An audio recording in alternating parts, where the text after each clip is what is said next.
Okay, so let's make a drawing of our guy here. So we're going to go to New. We'll say let's make a new drawing. And we're going to do an A-size landscape. If you don't see it, if you've got only standard formats checked, you won't see these ones. So we're going to landscape. And we don't want to display the format. We'll just use a blank sheet of paper. Hit OK. And we're going to use the cap screw.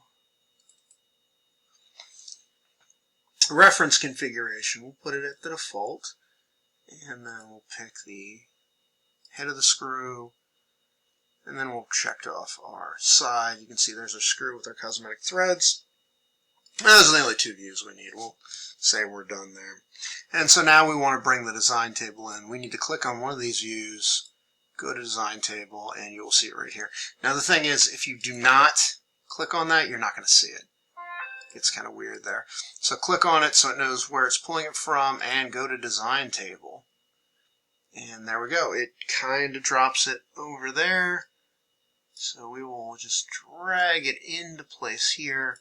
And you can see that we've got all of our stuff.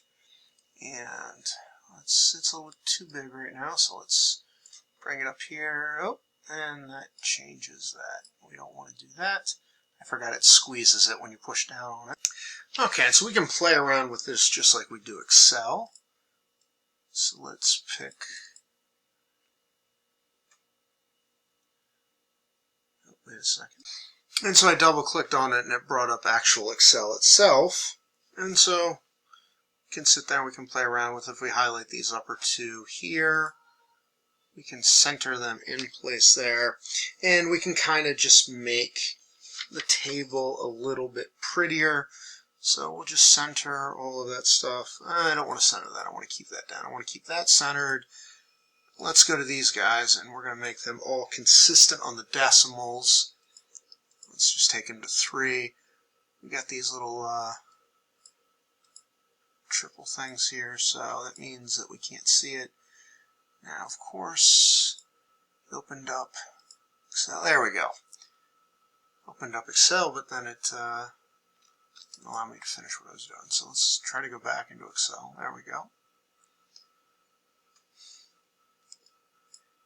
Now what's annoying me is I can't get to drag this down.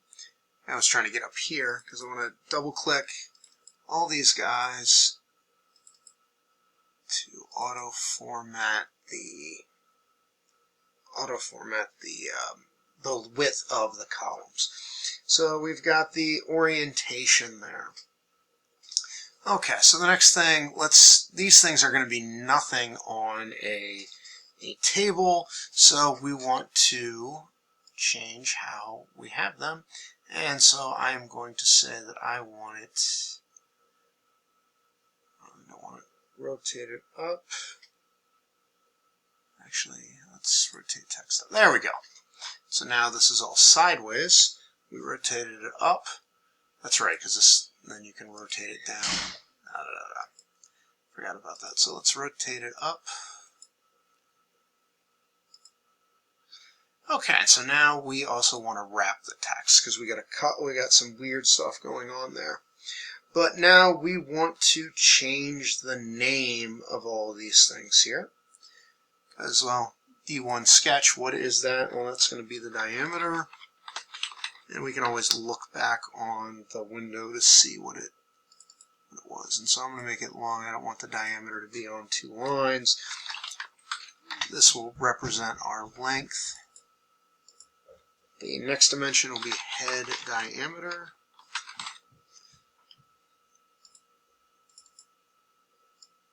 I'm just going to get that to where it double lines there. Head height. And double click that. Head height, hex width. Hex depth. It's hex, not head. No idea what that is. And this will be our thread length. So we put that as our cosmetic thread. Straighten that out. Okay, and so now what I want to do is I do want to take these guys I'm going to want to center them up too. And there we go, just like Excel. And then we have everything put together there. And so in this case, I should just be able to get out of this. And come into here. Now if I rebuild this, it should work.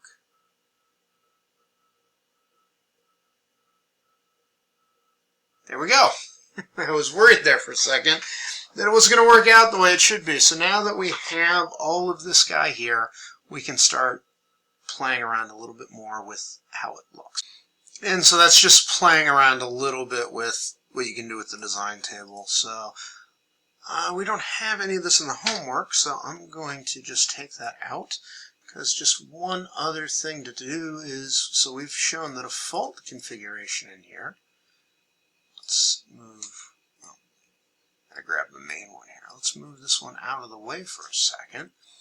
And so the thing is, what do we do if we want to add more? What happens if I want to show my other ones there? So I can go in Model View. We're going to do the cap screw again. Same one we've got. Double click on that. And I want to go to a different configuration. So part 103. And let's create multiple views, and we'll just drop down these two here. And then hit OK. And so that gives me my configuration from 3. You know what, I can do it one more time. Let's go Model View, double click that cap screw, and go to part 101. We'll create multiple views of that one too. And then we'll try to drop it in. Oh, there it is. It was there, I just didn't see it. And then there's our part 101. We can change that to 102. So now we got all 3 there. We can drop that one in too.